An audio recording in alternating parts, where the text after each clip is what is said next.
দিক থেকে মিলবে না। তো এতক্ষণ কি বুঝাইলেন? প্রশ্ন আসবে আপনাদের, এতক্ষণ কি বুঝাইলেন? মিলানোর কথা, হ্যাঁ মিলবে না।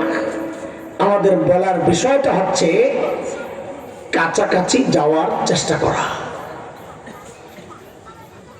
বড়দের কথা, দুনিয়ার জিন্দেগিতে সাহাবীর যত কাছাকাছি পৌঁছা যাবে, হাসরে সাহাবীর তত কাছাকাছি ওঠা যাবে। হিসাব সোজা। প্রশ্ন হচ্ছে সাহাবীদের সাথে যে আমল মিলাবো, সাহাবীরা আমাদের থেকে আসেন কত দূরে, ধরবো যে দৌড়টা কোন স্পিডে দিব, এটা তো একটু জানা দরকার। পার্থক্য কি? দেখেন হাজারো পার্থক্য আছে সাহাবীদের সাথে আমাদের। আমি ছোট্ট একটা মৌলিক পার্থক্য বইলা আগাবো ইনশাআল্লাহ। ছোটবেলায় আমরা লেখাপড়া করছি, খেলাধুলাও একটু একটু করছি। মুরব্বী দিচ্ছেন না, আছে তো ভাই খেলছেন না, মিশা কথা বলে খেলছে। আরে ভাই যখন খেলছে তখন তো কি লেখছে, শেখ হাসান জামিল, সুবহানাল্লাহ। যখন খেলছি তখন তো আর শেখ হাসান জামিল ছিলাম না, তখন তো ছিলাম হাসান না। কি ছিলাম? হাসান না। খেললে কি সমস্যা? কিন্তু লেখাপড়াও করছি আমি। আমার ক্লাসে সবসময় ফার্স্ট হয়েছে, আমার সময়ের সেরা ছাত্র। এখনকার বাচ্চারাও লেখাপড়া করে, খেলাধুলাও করে। পার্থক্য কি? আমাদের সাথে কোনো পার্থক্য আছে না নাই? কি? মৌলিক একটা ছোট্ট পার্থক্য বোঝাই। আমরা করেছি লেখাপড়া, ফাঁক পাইলে একটু খেলছি। আর এখনকার বাচ্চারা চায় সারাদিন মোবাইল টিপবে, খেলবে, ফাঁক পাইলে পড়বে। ঠিক সাহাবীদের সাথে আমাদের মৌলিক পার্থক্যের একটা জায়গা এটা। সাহাবায়ে কেরাম আখিরাতের কাজ করতেন, দুনিয়ার কাজ বুঝি করেন নাই? ওট বকরি চড়ান নাই, খেজুর বাগানের পরিচর্যা করেন নাই, ব্যবসা বাণিজ্য করেন নাই? করেছেন। আখিরাতের কাজও করেছেন, দুনিয়ার কাজও করেছেন। আমরাও দুনিয়ার কাজ করি, আখিরাতের কাজও করছি। এই যে কাজ করতেছি আখিরাতের। পার্থক্য কি? পার্থক্য হচ্ছে সাহাবায়ে কেরাম করতেন আখিরাতের কাজ, ফাঁকে ফাঁকে করতেন দুনিয়ার কাজ। আর আমরা করি দুনিয়ার কাজ, ফাঁকে ফাঁকে করি আখিরাতের কাজ। আর শেষ হয় নাই, আসলেই তো রয়ে গেছে। সাহাবায়ে কেরাম ফাঁকে ফাঁকে যে দুনিয়ার কাজ করতেন, ওই দুনিয়ার কাজটাকেও সুন্নত তরিকায় কইরা ওইটাকেও আখিরাতের কাজ বানায় ফেলতেন। আর আমরা দুনিয়ার কাজের ফাঁকে ফাঁকে যে আখিরাতের কাজ করি, ওইটার মধ্যে ভেজাল ঢুকাইয়া, বেদাত ঢুকাইয়া ওই আখিরাতের কাজও আমরা বরবাদ করে ফেলি। হচ্ছে মৌলিক পার্থক্য। এই গ্যাপ যত কমাইতে পারে, আল্লাহ বলেছেন আল্লাহকে ভয় করার কথা। আমাদের আল্লাহকে ভয় করার চিন্তা এক জায়গায়, সাহাবীরা আল্লাহকে ভয় করতেন অন্যভাবে।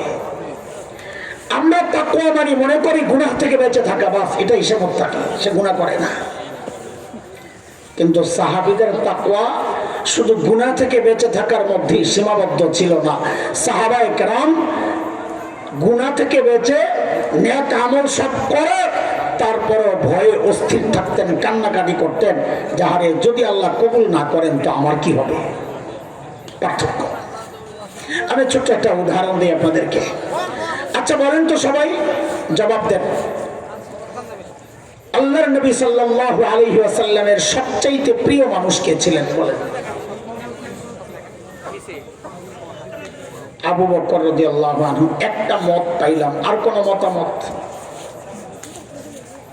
বলেন, জোরে বলেন। ফাতিমা রাদিয়াল্লাহু আনহা, দুইটা মত পাইলাম, আর কোন মতামত?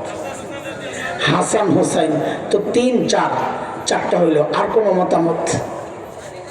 খাদিজা রাদিয়াল্লাহু আনহা, আম্মা জান বলবেন, আম্মা জান খাদিজা রাদিয়াল্লাহু আনহা, পাঁচটা হইল, আর কোন মতামত?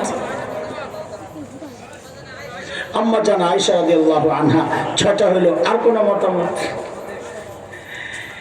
এত বললে কেমনে? আমি তো বলছি সবচেয়ে বেশি ভালোবাসতেন কাকে, সবচেয়ে প্রিয় কে। তো বোঝা গেল এখন আপনাদেরকে হাদিসটা শোনাইতে হবে। যদি আপনারা সঠিক জবাব দিতেন তো আর আমাকে ওই হাদিস শোনানোর পিছনে যাওয়া লাগতো না। এক যুদ্ধ হয়েছে গজওয়াতু যাতিস সালাসিল, ওলামারা জানেন। ওই যুদ্ধের সেনাপতি নির্বাচন করেছেন নবী সাহাবী হযরতে আমর ইবনুল আস রাদিয়াল্লাহু আনহু। বুখারীতে আসছে রিওয়ায়াত।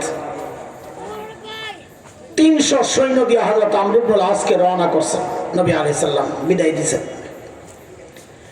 সাহাবী সেনাপতি আমর ইবনুল আস শত্রু এলাকায় গিয়ে বুঝলেন শত্রুর সংখ্যা অনেক, এই 300 দিয়ে মোকাবেলা করা রিস্ক। আবার মদিনায় খবর পাঠাইছেন আমাদের আরো কিছু সৈন্য দরকার। তখন নবীজি